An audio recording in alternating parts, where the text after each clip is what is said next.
Hello and welcome back to Down the Slope. I don't know why I've got a smile on my face because Hibs were absolutely pish at the weekend. We got battered 3-0 by Rangers, but unfortunately you 3-1, can't mate. make it. What? It Oh, was for 3-1. fuck. 3-1. Oh, I was going to restart the episode, but you know what? It's funny. I actually left the stadium thinking we got beat 3-0 because I left with like 2 minutes to go. And then I was actually messaging Leah. And then she was like, "Oh, I heard it was 3-1. That's not too bad." And I was like, "What do you mean it was 3-1?" And I looked, I was like, "Oh, yeah, we actually scored a goal." So yeah, next thing you know, we actually didn't get beat 3-0. We got beat 3-1. So that shows how much I know. Even though I was at the game, I got it wrong. But you heard the lovely Liam's voice. Liam, how are you doing? I was all right until that really long-winded story, mate, to be honest. Can we get on with it? Okay, goodness. All right, Liam's getting skipped. Ryan, how are you doing? I'm all right. All right. All things considered, aye. All right. Right. And Greg, you're subbing in for Ewan this week, who we thought was going to be late because he was working, but I'm not actually can't be subbing in for arsed. him. Are you kidding me on? That's not like for like. Yeah, no, I Super was sub, mate. okay Come on. until I heard that Leah said 3-1's not too bad. Let's get it right. 3-1's unacceptable. I think that was kind of trying to soften the blow a bit. But anyway, yeah, result not great, 3-1, not 3-0. But yeah, what one request we had was to kind of go through each of the players and give them ratings. And unfortunately, we're going to start from the back to the front. So starting with David Marshall, out of 10. Greg, we'll come to you first. What are you giving David Marshall? -5. Very generous this week, Greg. Liam, Yep. yourself? 3. Ryan? 2.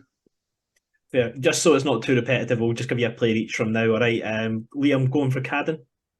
Oh, wait, no, he didn't start right back. CJ, Egan Riley. Riley. 5. Greg, we'll give you Paul Hanlon. 6. Ryan, we'll give you Wallfish. 4. Could have done better with one of the goals. I don't think Stevenson really done anything wrong. I'll give him like a 6.5. There you go, Stevenson. Good on you, mate. Josh Campbell, we'll go back to Liam. 3. Same as Marshall. He was chronic. Marshall made one mistake. How many mistakes did Josh I'd say Campbell maybe make 2 because yesterday? that Hadji goal wasn't exactly great, was it? Was it a mistake? Fair enough. All right, Ryan, we'll give you Jago because I don't want to know what number Greg would come up with. 4. Greg, Neil. 4. 4 for Neil. I thought Neil actually had an alright game, to be honest. I thought he was okay, but just wasn't a good deal round, to be honest. The absolute ceiling, I would say, was Joe Neal. I give him a 7 myself, but fair enough, Greg. 7 and a 3-1 home defeat. I don't think so, Harry.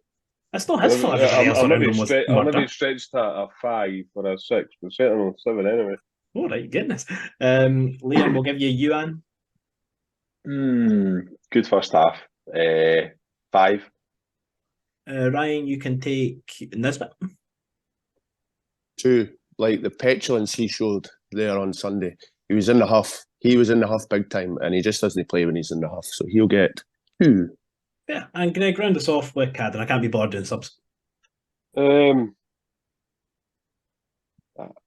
promising 5, I would say. I thought he was actually pretty good, to be fair, especially in the first half. So would you have had him as our man of the match over Neil? I'm going to anyone gets man of the match yesterday. Yeah, Me for sitting through it. That's man of the match. Not me for having to travel 7 hours to get home afterwards because I train pish. That's your job. I suppose it is. But now we're going to move on to Harry's favourite part of the show. We actually got quite a lot of questions to get through, guys. So let's dive straight into it. So as always happens, and as we always say when there's good results, as soon as the tables turn, people are going to ask us what is happening with Lee Johnson. So MJN is up first, and they said, "Can we acknowledge this season's a complete failure? I personally believe 5th place is an embarrassment, sign of a terrible season. If it's 6th, then it means some diddy teams finished above us, and the manager should be sacked. Hibs fans need to raise their standards big time." So if we finish 5th, is it a complete? Well, essentially, is this season a complete failure? I think it's fair to say if we win the next 2 games and somehow finish at 4th or above, then it's an absolute success. But or maybe a success, not absolute success, and finish 4th. But I would say is 5th or below, 5th or 6th, is that a complete failure? What word would you use to describe last season if 5th is an embarrassment? A total and absolute embarrassment of the manager. But I mean, like, look, I've been very critical this season of our performances in the cups and ultimately what that means for what the expectation should be in the league. But I think to call fifth an embarrassment's a bit of a stretch. It's not good. An embarrassment, I don't know. It feels very extreme to me. Yeah. Ryan, like I would say from the position we were in after the St Mirren game and then the performance we put in after Aberdeen, I think it's fair to say that sixth place would be a massive disappointment. Yeah, I think the fact that things were kind of in our own hands, especially with the performance that we put in against Aberdeen, kind of missed the boat with that one. Should have taken 3 points, and then we really let the fans down there on Sunday. So it would be bitterly disappointing to miss out on European football at any form. Yeah. The next couple of questions are quite samey, so I'll kind of bring them at you at once. So Jamie Boy said, has your opinion changed on Johnson in or out, especially if we lose the next 2 games? Personally, not the least bit confident in him being in charge of the rebuild that is badly needed. Dan Taylor said, do you think the manager is brave enough to make positive changes on Wednesday night? Who would you like to see come in? And then Keith Haggart said, if results don't go our way, i.e. finishing sixth, do you see Lee Johnson surviving? So I don't think we really touch on the Lee Johnson surviving. I think we've kind of touched on it a few times on the pod, and we think that regardless of where we finish the season, the board's kind of shown enough faith that Lee Johnson's going to be here. So whatever our opinions are, it's kind of irrelevant at that point. I think minimum he gets to at least maybe like 10 games into the next season, we can take a rain check then. But do you think he's brave enough to make positive changes? And then Dan Taylor highlighted the likes of Miller at right back so Wigan Riley can play in the 6. Do you think Lee Johnson will actually change the formula, or do you think he'll stick to his guns? Greg, we'll come to you first. In terms of Wednesday night, I'd like to see him change. I think that move Miller into right back, Wigan Riley into holding midfield, and Doyle Hayes for Campbell as well, because Campbell at the moment just looks absolutely exhausted. So that's the changes I would make. I wouldn't change anything else, but that's the changes I would make. I think he talks a good game, and I know I can't believe I've said that after some of the shite he said this season, but I think it was yesterday after the game he said if players aren't going to give it everything, then they won't be here. But so he ultimately needs to back it up, and if he goes in with that mentality, then he will be strong enough to oversee the rebuild. But the rebuild's not just from him. Obviously, Brian McDermott plays a part in that rebuild. So I think we do need to get rid of players. There certainly needs to be players under contract that need to go. Whether he's brave enough or not to do that, he needs to have a certain type of mentality about him. And Liam, Greg's just mentioned McDermott there. With him coming in as a director of football, does it give you a bit more faith for the summer ahead?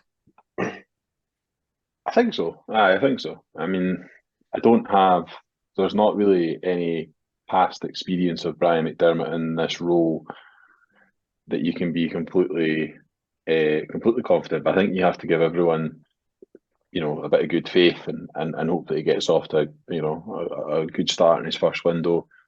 I think it's good that he's been brought in now.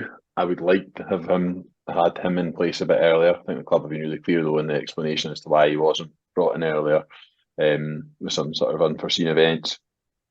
But I think I've got more faith because I think the manager needs to really be focusing on getting the team and the playing squad ready for the beginning of the season. I would like the director of football to focus more on the bigger picture stuff, not just beyond this season, but the seasons to come, and what is kind of a squad that is an ageing squad. Really, if you look at who our best and most important players are, who pick up most of the minutes, it's very much an ageing squad.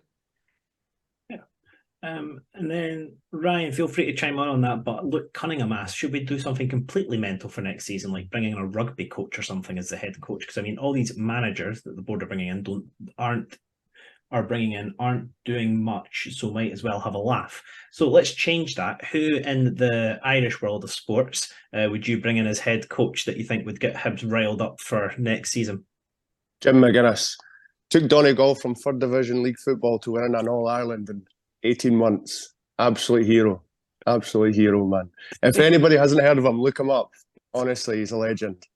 The smile that is currently on Ryan's face, if you're listening, is actually brightened my day slightly. So I'm glad that Ryan got to answer that question. Liam, Greg, just for the hypothetical, is there any non-football, like let's go full on Ted Lasso, is there any non-football coaches that you would give a shot over the likes of Lee Johnson? All right, we'll take that as a no by the sounds of it. I do think there's a good thing in there. I don't like football's for a long time had this kind of snobbery about not really being able to learn from other sports because football is so widely followed, and I do think there are things and bits that you can take from other sports that you can learn from. I wouldn't go as far as getting another coach in from another sport though, because I think that's a very silly thing to do. So sorry to come in there. Did Southampton not do that years ago? Clive England Woodward, rugby coach. Clive Woodward was a consultant for Southampton for a wee while. It was quite a long time ago, so it's nothing to do with the relegation this season. But I don't think it lasted very long. It didn't really work out. But it's the Scotland rugby coach, Gregor Townsend's on record as saying he's spent loads of time with coaches from football and he learns from all the time. I think he spent quite a bit of time with Pep Guardiola when he was at Bayern Munich and maybe Man City and some other coaches. So I think other sports do try and take wee bits and pieces from it. But I think in the coaching thing, I think as much of the game is about man management as it is about the kind of tactical news. So there's probably man managers in the world of even outside of sports that you could take a wee bit from and learn from. I think man management in any walk of life is massively important, knowing how to get the best out of people, which is ultimately what a football manager's job is. Yeah. Couldn't have put it better myself, literally. But yeah, thank you for that look. And then moving on, we're going to look at the player performances. There's a couple players that people have been throwing under the bus, one of which we've kind of laboured our opinions on. So we'll mention the questions, but we won't go into too much detail because we don't want to be repeating ourselves. But there's one person we've not really discussed much who's kind of got a lot of the fan base riled up, and it's a certain goalkeeper called David Marshall. And so Mike Hibby Trucker said, Marshall has cost us time and time again. I thought he was the answer at first. Great with the ball at his feet, great distribution, and a seasoned shot stopper. Alas, has been the victim of a body snatcher. His distribution now makes Yodel look professional. I approve of the Yodel reference. They're not very good. But guys, talk to me about David Marshall. Ryan, for the first goal, it's just not acceptable, is it? No, completely unacceptable. And from Tavernier's view, what he's looking at, he's got a very small bit of the goal to hit. Fair play to him, he hits it, but David Marshall's trying to be a bit clever there and anticipate a cross, makes a step too early, and then, as you see in the replays, he just doesn't move his feet quick enough to get there. And he still manages to get two hands on it, but his hands must be made of Weetabix, man, because if you're getting two hands on it, it stays at the net. Do you know what I mean? Like, it just isn't acceptable for me. I must say I do take a bit of the blame because I said to Craig as soon as the free kick was given, like literally as I was about to be taken, I was like, mind that time Charlie Adams started scoring free kicks from that angle, and then next thing you know, it went in the back of the net. I was like, oh Harry, what have you done there, mate? Oh no. But so bad. Greg, you probably had you definitely had the closest view of any of the three of us. In real time, did you realise how bad it was? You can see pretty quickly how bad it was. Absolutely incredible that a goalkeeper of his experience is making amateur mistakes like that. I don't really know what he's thinking. Surely you'd rather keep your front post covered, but yeah, going back to Ryan's point, there's absolutely no strength in this, and I think he's actually done Weetabix a bit of a disservice there. It's just incredibly bad, and good goalies are meant to save you points or win you points. That ours just loses points for us. I actually thought for the third goal he was a bit suspect as well. The Redwood Flats went down quicker than he got down to the ball, and then he's just so slow to react. So not good enough at this level, especially with his experience as well. Yeah, there was a certain pedigree when we brought him in, and of late he's definitely not really reached those standards. LJ and Cow did tweet at us saying Murray Johnson in the next two games. Do you think that's a bit of a stretch, Liam, or would you throw in the deep end? I probably wouldn't. I'm a big fan of his, but I probably wouldn't be chucking him in for the last two games of the season, to be honest with him, going out on loan. is it Queen of the South? Queen of the South correct. next season. I don't think it's the right time for it, personally. I think Marshall's been very poor since the World Cup. I think he was absolutely fine up until the World Cup, but it's even small stuff like somebody's kicking yesterday. He tried to play a lofted ball probably about halfway through the first half, which was a 30-yard ball, and it came up short and put us under real pressure. He's not even doing the bits that he was doing right earlier on in the season in terms of the kicking. Never mind all the kind of egregious errors he's making in games. I've been really reluctant to want to slander Marshall because I just thought it was a really, really good signing in the summer, but I think it's becoming evidently clear that he's probably done. Yeah, no, I think you're spot on with the distribution, because I think at the start of the season when the ball was played back to him, even if there was players pressing, we wouldn't really be too worried. But now every single time it's kind of like back to the Marciano and Macy days of cringing every single time the ball goes near the keeper. It's not ideal. But we've got a good old rant from Michael McCurdy. He was at the game with me on Sunday, and he wasn't a particularly happy chappy like myself. But he said, do we have an attitude problem at the club when it comes to playing the Old Firm? In my opinion, Rangers were well off it yesterday and they were there to be got at, but our play fell far short of where it needed to be. No urgency or intensity on our side, and heads went down as soon as they scored the first. Haven't looked up for it against the Old Firm this season, barring the 2-2 at the start of the season. Bear in mind that was against 9 men. Just strange that we've looked really committed and hungry against the likes of Hearts and Aberdeen of late. Could have been a dead rubber yesterday going off the performance. I think he's made a very valid point. I've mentioned in the group chat, I thought attitude was a major problem. I know Lee Johnson's kind of lauded in the media that we're going to go into these games and struggle against the Old Firm. Personally, I don't think that's the type of thing you want to hear your manager say before big games. But as soon as they scored, it was literally, I felt like we were looking to kind of damage limitation as opposed to take the game to them. I think we were actually pretty good for the first maybe 20 minutes. And as soon as they started pressuring us at a certain point, I just think we completely fizzled away. Greg, I don't think I'm coming to you for a first point yet. What do you think of what Michael said there? Do you think there is an attitude problem when we play against the likes of Celtic and Rangers? I don't know if it's an attitude problem, but I feel like the manager's given the excuse before we even go out. I thought we're weak as piss yesterday for pretty much a full game, other than a couple of spells, but it's not good enough. And under Lennon was probably the last manager that we actually looked up for playing the Old Firm every time. It's just disappointing that our manager can't, or even our players can't get themselves up for playing the Old Firm. There's absolutely no reason why we can't go out and get points off them. Could have absolutely scudded off Celtic this season. We've done slightly better against Rangers, but still not beat them. So it's not good enough. And to be honest, the players also need to take responsibility, because I thought Kevin Nisbet's attitude yesterday was stinking, to be honest. Looked like a man who was on his way out anyway, so wasn't really bothered. Liam, yourself, anything to add on that one? Ryan, one thing from Mason Forrest, he said, is that we're not confident about winning games because of the manager, or is it because we're used to this from Hibs and are so reactive when we want to be doing much better? So, like, in essence, of the Hibs fans got themselves overhyped for a game that we're inevitably going to lose anyway.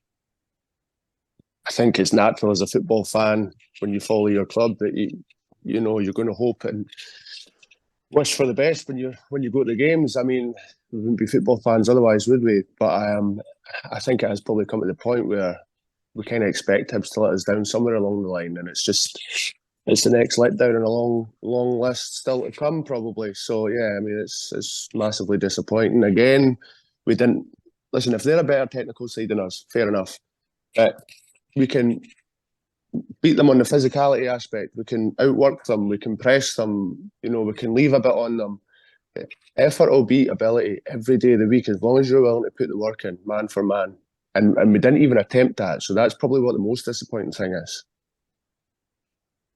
Yeah, fair. And then I feel that the mood's dipped slightly, boys, and we've got a few rogue questions, so we'll go to one of them next, try and lift us up a bit. So Archie Meldrum simply asked, what's your top 3 favourite Netflix series? So it doesn't have to be like Netflix exclusives, it just has to be net series that have been on Netflix. And anybody want to go first? So off the top of my head, I think that Orange is the New Black would definitely be in mine. I've watched that from start to finish, thoroughly enjoyed it. Liam's already not enjoying my list. Fantastic news. They'll all be American, all three of them, you can guarantee it. Like. What was it? I had another one off the top of my head I was going to name. Boy, loves American culture. Like. I do, eh? Always sunny in Philadelphia, guaranteed. I wasn't actually going to add that one, but now that just to spite you, Liam, I'm definitely adding that to my list. I had another one that I thought of earlier when I saw the question, but I can't think. But Liam, you're a man of good culture. What Netflix series have you got? You try to butter me up there after I went for you. I've been including The Last Dance as a series because I think it's hands down the best sports documentary possible and the best documentaries ever made. Netflix. I struggle to decipher what's on Netflix and what's on other things. Just give another two series that probably would have been on Netflix at one time or another. Oh mate, People Just Do Nothing is top drawer. Like, enjoy People Just Do Nothing, and I'll just say that it's fucking beige because I can't think of anything else. But the UK Office is the goal. Like, that's good. And Afterlife. Yeah, the UK Office is so cringe, but it is incredible. Like, cringe, not like, you know what I mean? Like, it makes you cringe as opposed to it as a cringy thing. Greg, TV shows for you? I was going to say Afterlife. Also think Derek is pretty good. Oh, yeah. White Gold, very good. And I actually really like Narcos, although it did sort of drag on a bit at the end, but very, very good. Ryan, anything different to spice it up? Does it have to be Netflix exclusive, or can I go off the grid? Off the grid if you want, Ryan. Whatever you want, my man. The Sopranos. Solid. Sons of Anarchy. Definitely not net. The Sons of Anarchy, I think. It's just picking things that haven't even been on Netflix at all. Never mind Netflix exclusive. Just fucking just name any series. That wasn't the question. Mate, I shouldn't. I don't watch it. I'm not going to say what I watch it on, right? But I can't see when it's all in the one folder. You don't know what's on what. So, and then Breaking Bad. Ooh, I think that was on Netflix, though, was it not? It was. I might get another head shake from Liam, but I've remembered I really like Stranger Things. I think it's a very good show. You like what? Stranger Things. I think it's magic. Stranger Things, not Stranger Things. Anyway, Stranger, behave yourself. How about that? If anyone wants another good series that isn't on Netflix, I would highly recommend Chernobyl on Prime. It is unreal. Top class. Probably one of the best things I've ever watched. Top class, mate. Aye. Yeah. Top class. Where do you all stand on The Wire? I've not seen it, but I had a colleague who's now left my job, but he used to swear by it. It was like his favourite show. He said it was the best show ever. I think it's good. Slow burner, but it's good.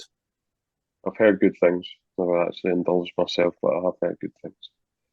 It's just finished, but Guilt on BBC iPlayer. Very, very good. Species, very, very, very good. Really enjoyed that. I'm actually really enjoying an Australian comedy on BBC now called Calling from Accounts. It's kind of...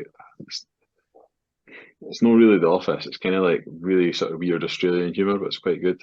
Just so that all the references in this aren't American.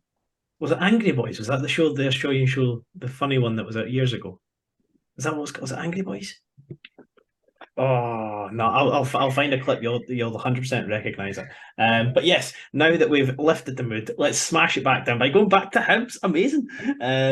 But Greavesy had a bit of a rant to go on, and he said, "Is the number 14 an unlucky number for Hibs players? The last good player was Boozy. Before that, Mixo in his second spell, and then since then we've had Chris Mueller, James Collins, Joe Keenan. For example, he said, all pish. Jego might be the worst player I've ever seen at Hibs, certainly in the top three. Is it just me, or am I expecting the one area of the pitch Johnson should get right is centre mid, having played the position his entire career? Massively concerned if he thinks Jego is the level we require." That was a player that I said that we've kind of nailed ourselves to the mast on our opinions of, and I don't think we need to labour them again. But Wilson also put, whoever overseen the signing of Jimmy Jego should receive an OBE. Even Shelton Martis had more technical ability than that utter not so nice term. So yeah, we had a couple of people not too happy with Jego's performances. So yeah, that is what it is. As I say, I think we've all kind of went in detail on how we feel about Jego. We don't have anything against him as a person, but as a footballer, we don't think he's particularly good. And we'll leave it at that. If you do want our opinions, they'll definitely be all over our own Twitter timeline, so you can look there. Unless anybody wants to chime in anything quickly, but it's not worth it. Okay. Yeah, but there is this myth that holding midfield players need to be limited. That's just wrong. and incorrect. But yeah, clearly people rate him, so I'm glad they enjoy the match day experience watching Jimmy Jeggo. But he's not for me. Yeah, and if your best attribute is other players playing better, not anything to do with yourself, then yeah, that doesn't really make you a good player. But moving on, because we don't want to give our opinions too much because some people might get sad. Kaiser Soze said, can completely write off getting anything from the last two games. No chance. Thank you for that positivity.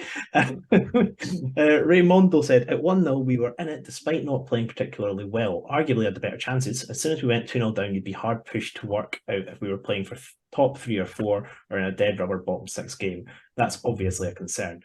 So I think that's very fair. But one thing I'll say is I felt even the atmosphere was a bit strange. I think I don't know if it was the type of game. I don't know if it because there wasn't really time to drink before it because it was a Sunday early kickoff. But I just feel that normally when we go to Easter Road and it's against Rangers, I just feel like the fans normally get really up for it. But I didn't get that vibe yesterday. It just felt so flat. I don't know if you guys got the same vibe.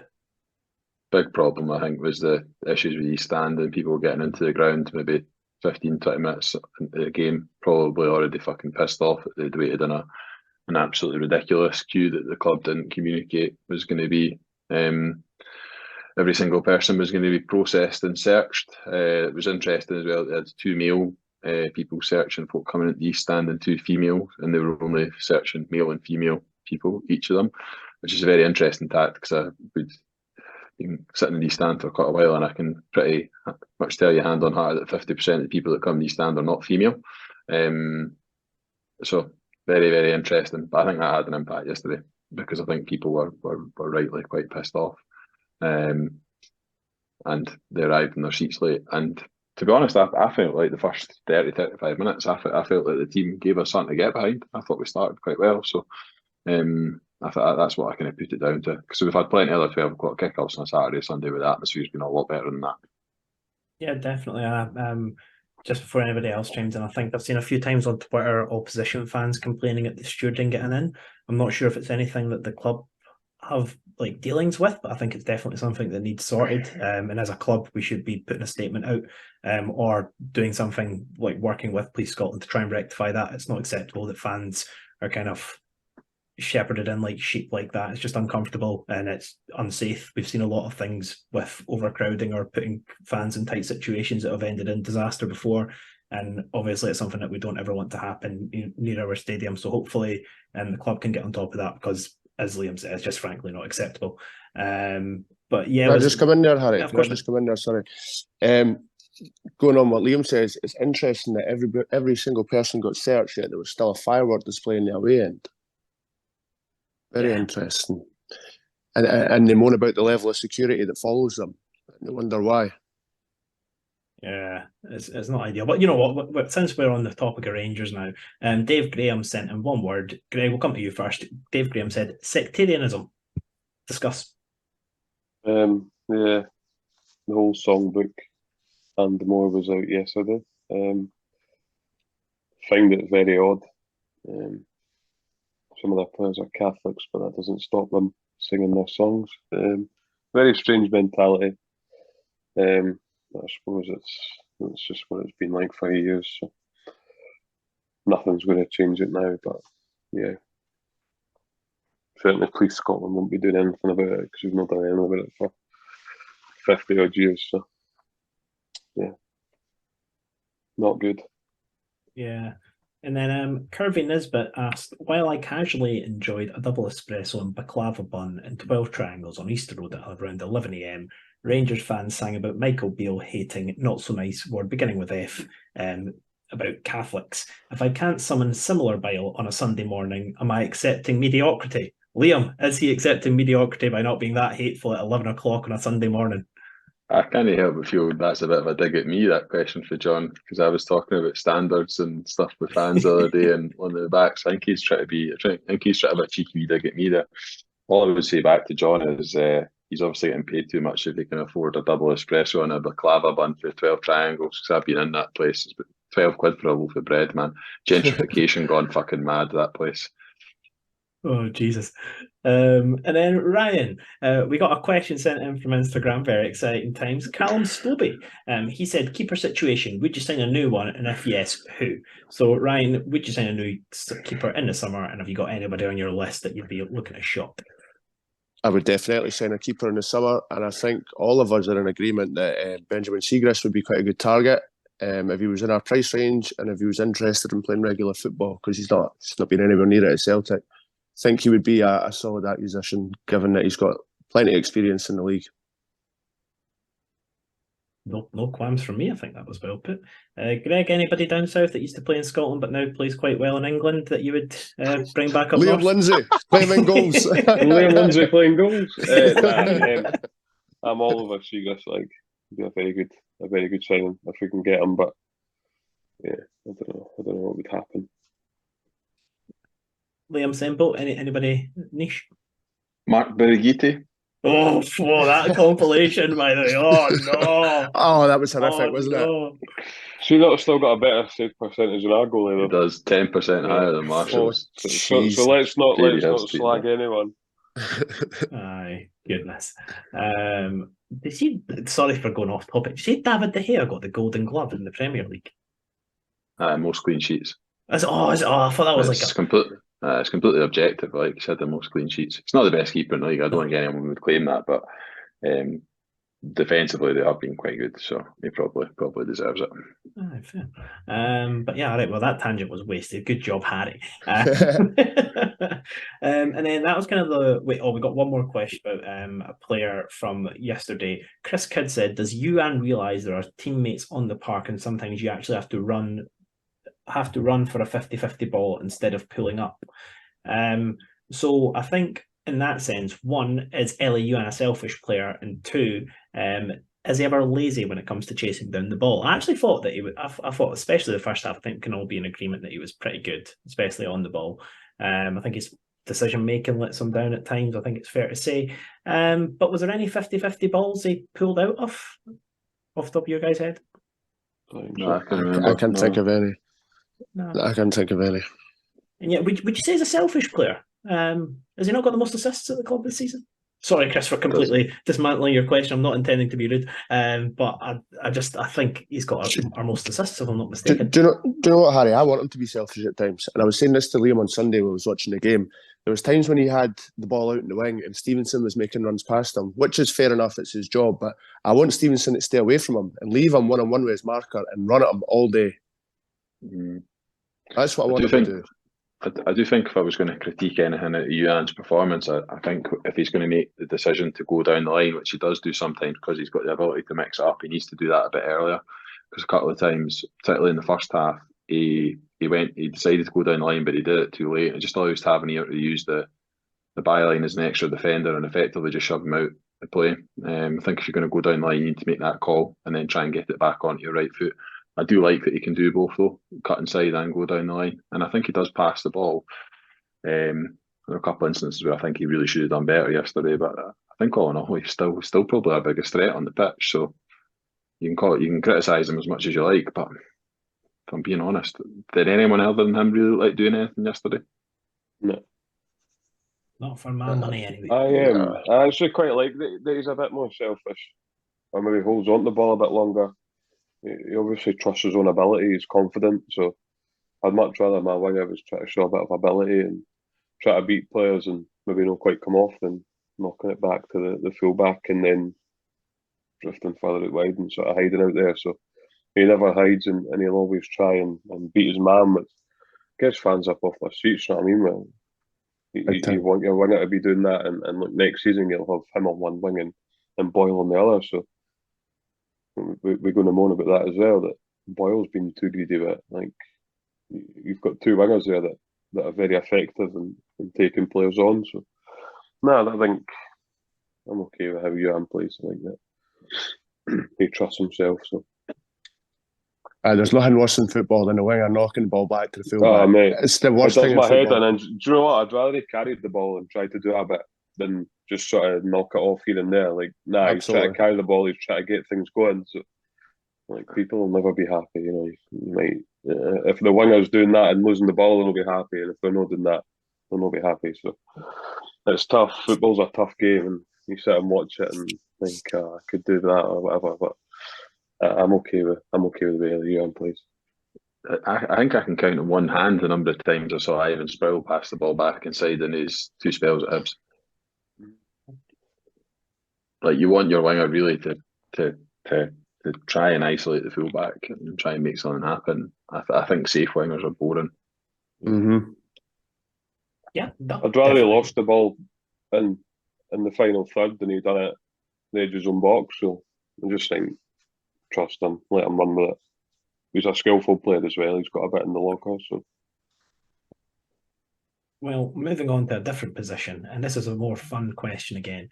But Jake Gapper said, "Remember when keepers caught the ball instead of wanting to punch it all the time? Those were the days, eh?" I genuinely think, though, for the most part, keepers do tend to punch before catching these days. I know that if you try and catch it in theory, it means there's more of a chance of fumbling it into the middle of the box, but it's so much better to actually get your team up the pitch if you can catch it and then just launch it forward, But I feel that the first instinct is just punch. I think the the goalie goalkeeping doesn't come positions. for crosses anyway. So that generally Marshall doesn't come for crosses. So it makes no odds. No, That's the the goalkeeping thing. position's totally different now. I think it's been overcomplicated with certain things, and it seems to be a massive emphasis on your goalkeeper being good with his feet. I think me and Liam also spoke about this. For me, that's not the be all and end all. Listen, it's a bonus if you have a keeper that can ping it about, but I want my goalie to save the ball first and foremost. I don't give a shit if he's good with his feet or not. And that wasn't my problem with Macy. My problem with Macy was he didn't come for cross balls. On you go, G. I'm pretty sure Hibs have had the third lowest shots on target against. But every time it's a shot on target, it's like a goal. So I'm not really asked what Marshall can do with his feet. Distribution's a bonus, but see, for me, do the basics first. Your job's there to save the ball. We're not doing that. But he can kick it however far, like I'm not asked. It's like Jordan Pickford, the exact same. He's not a good goalie, but he can kick the ball far, so people rave about him. But other than my man Roy Keane, who isn't having him at all. But Didn't like goalies or Roy Keane, generally speaking, today. Isn't a big fan of goalies. He wasn't a huge fan, but yeah, I just think they're there to save the ball. If they could pass the ball, they'd be playing in the centre of the park. So He speaks quite glowingly about Craig Gordon when he spoke Roy Keane, by the major segue. I was surprised, given how injury prone he was when he was at Sunderland. He was very complimentary of Craig Gordon. I was taken aback by that. Was it Keane that signed up, was it? Aye. Ah, right. Was it not a fair bob they paid for him as well? 9 million or something. That's mint. I had 9 million in my head. That's crazy. It was a record for a keeper at the time, a British record. Oh. I'm sure, wasn't it? Yeah, I think it was at that point, yeah. 9 million's nothing these days, though. Yeah, pennies. But the next 2 questions, relatively similar. We'll go for Daniel McKenzie, who made a statement, not a question. Shout out to the Falkirk chairman, or owner, whoever it was that said that. But Daniel McKenzie said, "No fight in the team today. Hibs always have a bit of dig and bite against them, but none today. Could easily chase 7 or 8 players in this squad for a start. McCurdy, Henderson, Chabraya, Miller, Jago, Jair and Marshall for a number of blunders, and those are just for a start."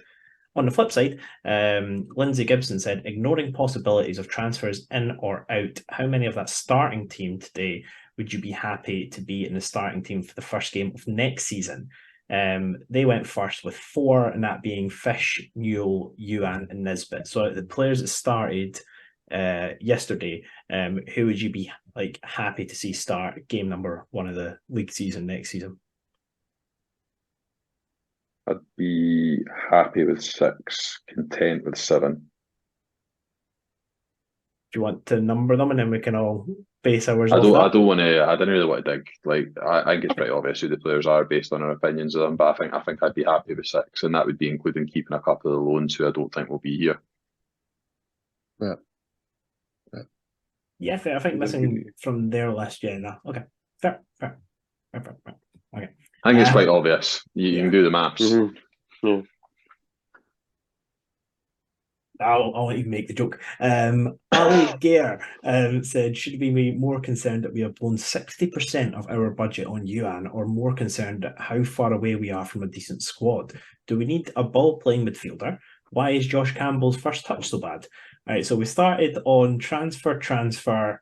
Josh Campbell's first touch is so bad. So let's start there. Ryan, why is Josh Campbell's touch so bad? Because it's a trampoline he's got in the end of his leg.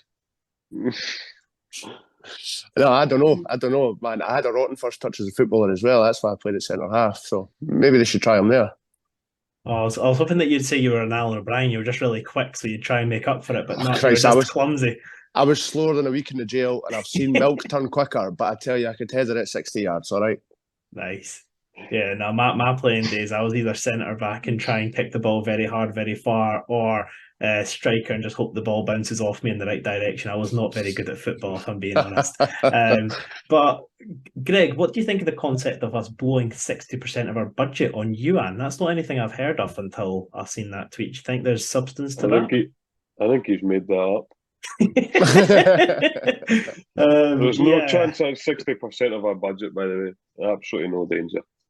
Yeah, no chance at all, because nobody would allow that to happen if we were to blow six. I mean, people come up with all these figures about how much Yuan's cost, but nobody actually knows. But that doesn't stop people having a good old guesstimate at how much it costs. But yeah, what are we going to start a campaign of hate against Yuan because he's taking up 60% of our budget?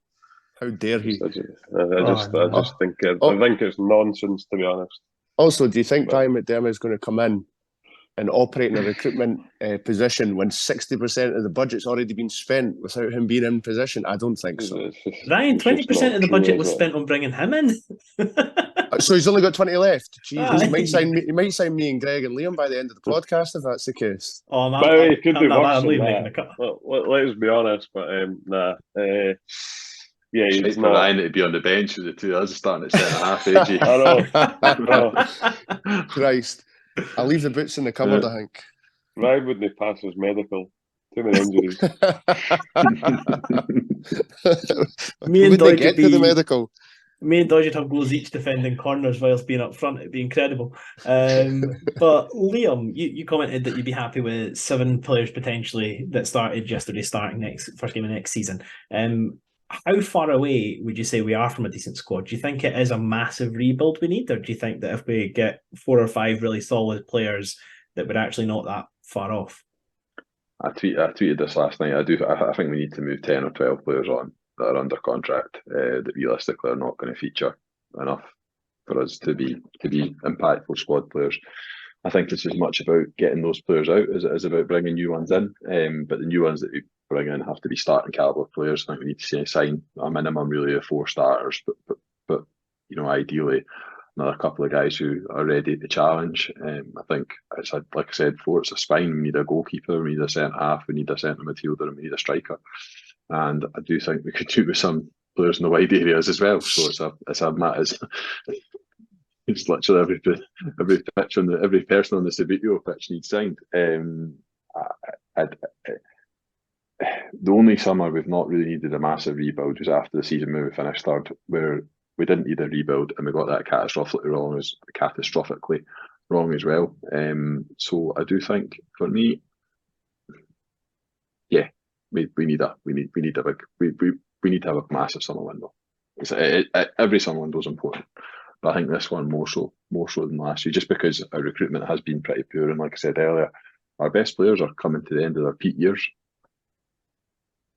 Yeah, not the best situation to be in. But to answer the last question Ali had there, do we need a ball-playing midfielder? Yes. And bring back Heidi's bounce. Asked, how do we bridge the gap Hearts and Aberdeen with millions less in the pot? What's our modern day identity defined by? Where has the soul of Easter Road disappeared to from the Lennon years? Do I accept as I get older, third is the best we will ever do? Why are the young team trying to be Celtic?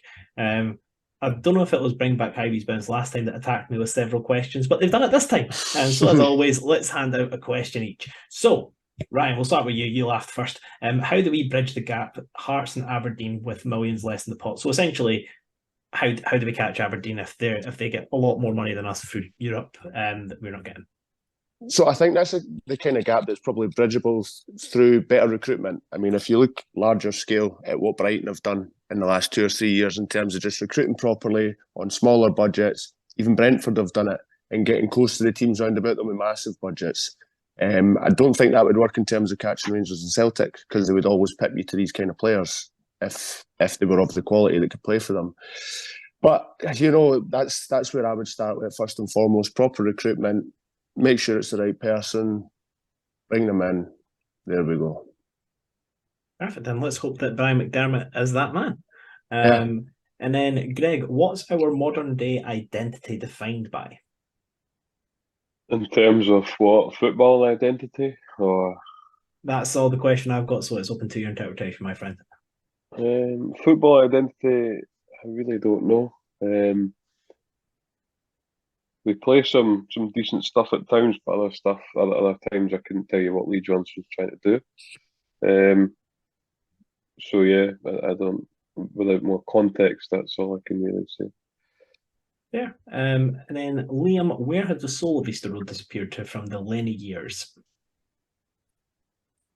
I think there's been a bit of lethargy just generally, probably not just since the Lennon years, but probably since the cup win in 2016. I think we attracted more fans off the back of that, and I think we've seen some of those fans, maybe their interest has dwindled. They're doing other things. I do think that, you know, we have seen a sort of what's felt to me like a pretty steady decline. I think unfortunately a lot of that is in part down to the club maybe not winning some of the so-called big games, particularly Easter Road. I think is not helped in recent times.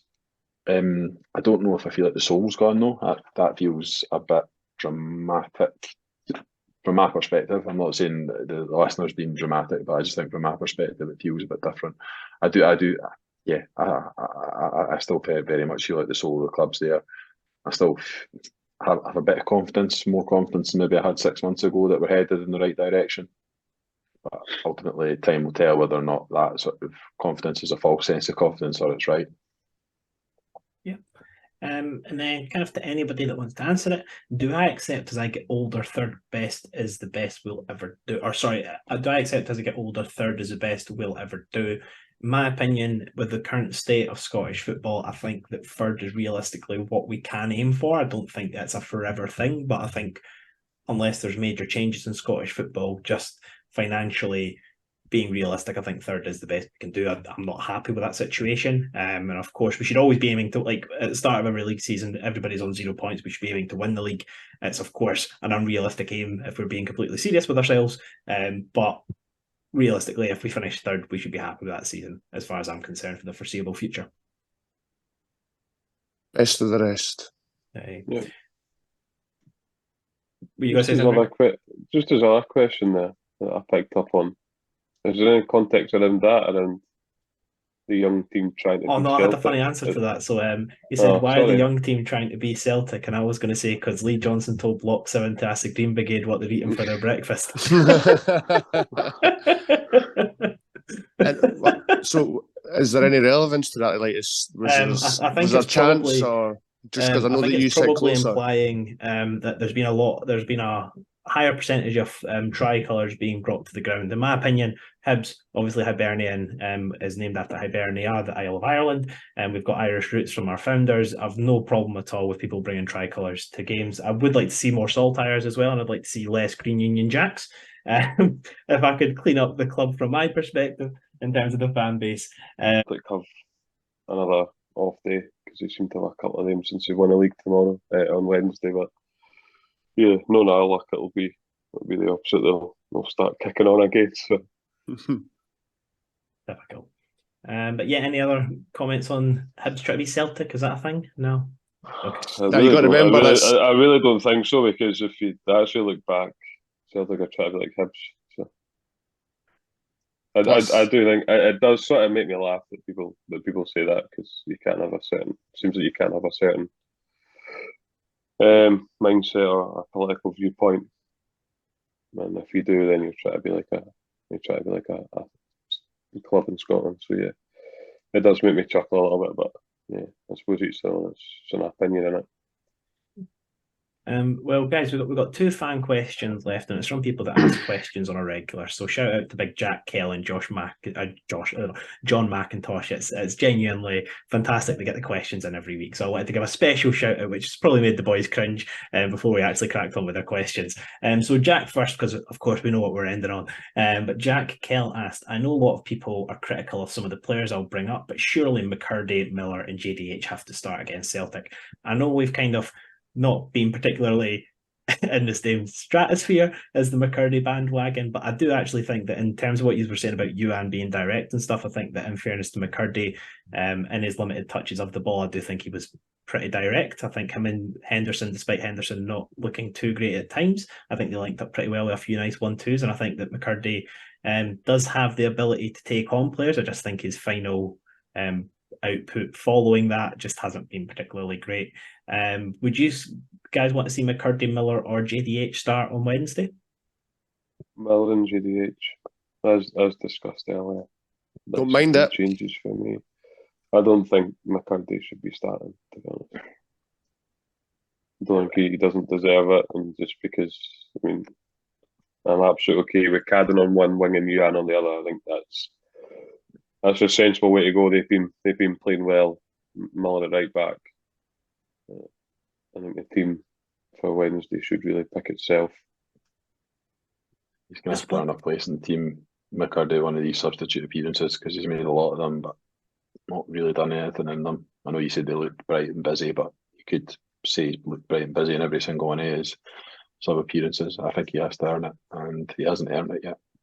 Yeah, just throwing it out there. It's not saying necessarily McCurdy should be the one, but if you think there is an attitude problem with Kevin Nisbet and you think he's essentially signed himself out, I think it's fair to say he's our best striker at the moment. Would you definitely start him, or would there be any scope to starting someone else that might be at the club next season that will actually put full effort into the game? Nah, you need your best players play Kevin Nisbet. I know he was maybe a bit petulant yesterday, but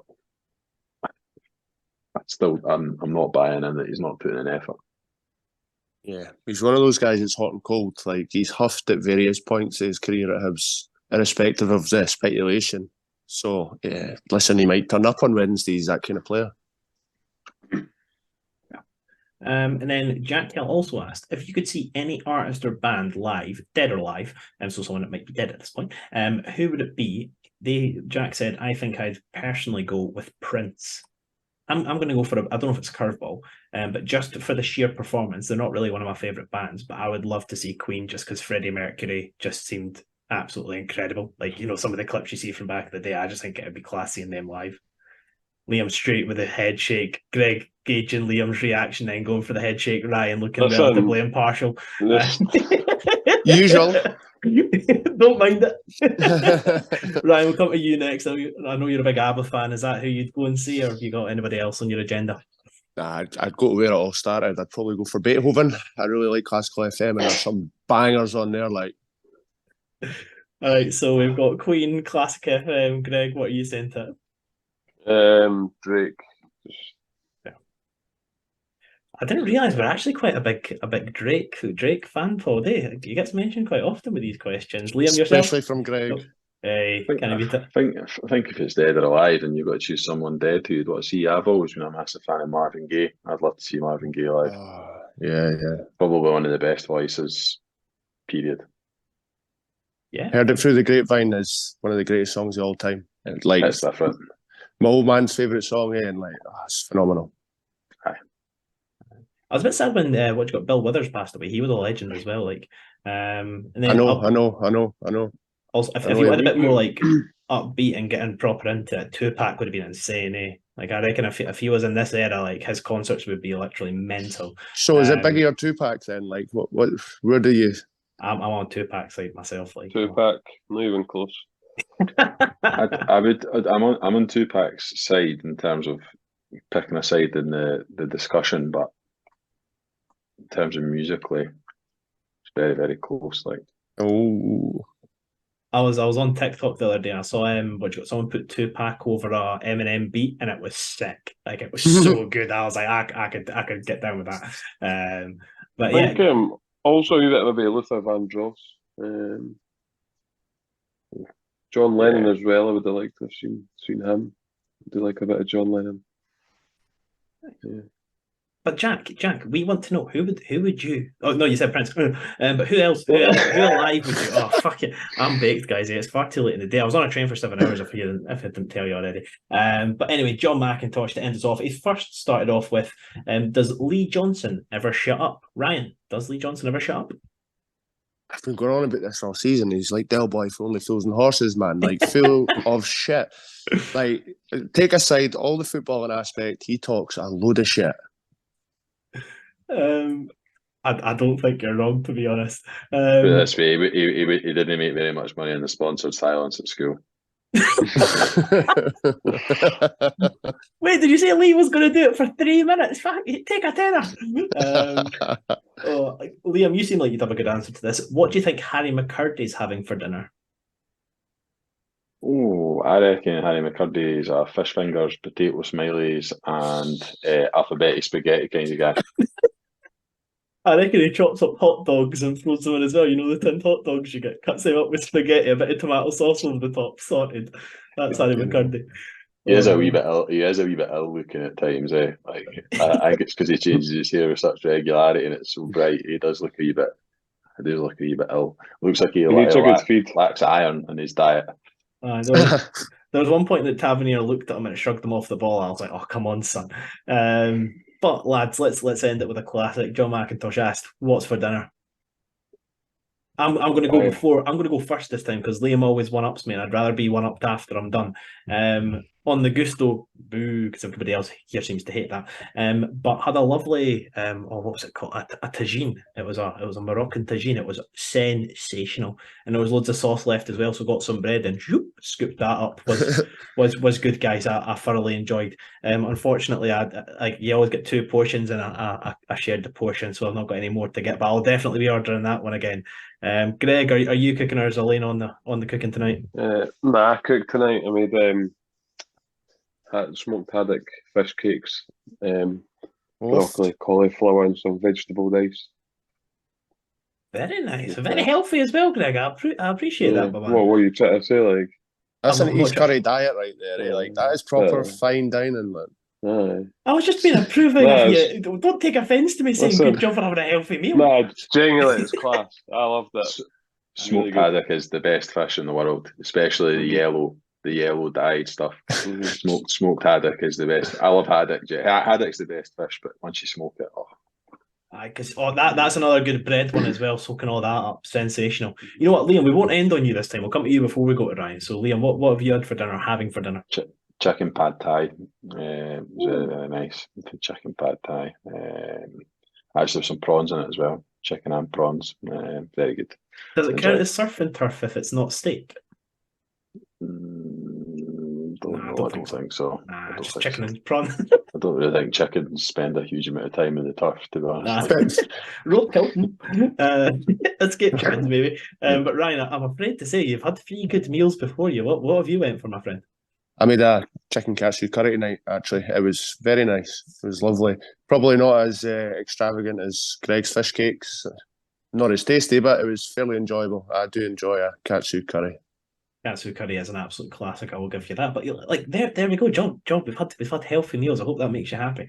But we'll end it very quickly. Looking ahead to the Celtic game, I don't think we'll do a Celtic review unless it's something miraculous. But I would like us to come back for a Derby special because it is the last day of the season. But guys, we hate to do them, especially after we got abysmally wrong at the weekend. But I'm going to ask you for score predictions. Ryan, you're up first. What do you think the score is going to be on Wednesday? 1-0 Hibs, but Celtic will beat us 4-0. Liam, if you want to do the same of what's the score going to be and then what's the score actually going to be, feel free. I'll just give you 2-2. 2-2, nice. I think that was the same. No, that was what you said for the St Mirren game, if I'm not mistaken. Greg, what are you saying? First of all, it's a review, not a review, Harry.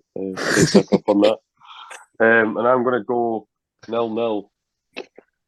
No. Don't mind it. I would take it. 0-0 on the red cards, but I don't know what the scoreline's actually going to be. But we'll say 0-0. Also, just I don't know why 0-0 reminded me, but one thing that I knew was wrong with the atmosphere. Douglas Ross was there and he hardly got any stick at all. That's unacceptable, Hibs fans. We need to be better. We need to be better. I'll end us by saying it's going to be an absolute classic. 4-0 Hibs. No, I'll go 1-0. I'll try and be positive. It'll be Jimmy Jeggle will accidentally score whilst clearing the ball. It'll be sensational. And boys, that about ends it there. Thank you everyone for sending over 20 questions this week. Sensational stuff. But thanks so much for everybody. As always, if you make it this far, we are amazed, we're astonished. Even when we listen back, I don't think we make it this far. So good on you. And we will catch you next time. Bye. Bye. Bye.